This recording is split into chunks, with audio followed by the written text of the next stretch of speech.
ঐতিহাসিকভাবে Italy Catholic খ্রিস্ট ধর্মাবলম্বীদের তীর্থভূমি হলেও বর্তমানে দেশটিতে প্রায় 23 লক্ষাধিক মুসলিম বসবাস করেন, যাদের মধ্যে প্রায় 2.5 লাখেরও বেশি প্রবাসী বাংলাদেশি। রমজানের প্রথম জুমার দিন মসজিদে মসজিদে ছিল মুসল্লির ভিড়। অনেক মসজিদে অনুষ্ঠিত হয়েছে একাধিক জুমার জামাত।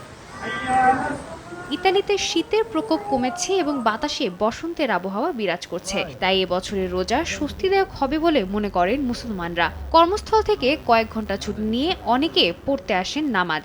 আজ রমজানের প্রথম জুমা আমরা খুব সুন্দর পরিবেশে ভেনিসের সেন্ট্রাল জামে মসজিদে জুমার নামাজ আদায় করলাম। এবছর রমজান খুব চমৎকার পরিবেশে আমরা শুরু করতে পেরেছি।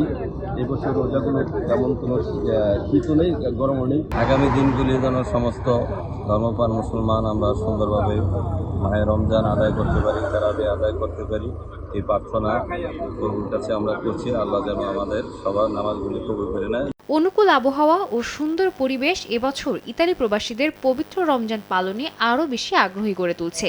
এবছর প্রবাসী মুসলমানরা অত্যন্ত খুশি যে প্রথম ও দ্বিতীয় রমজান ছিল শনি ও রোববার ছুটির দিন। সময় সংবাদ, ইতালি।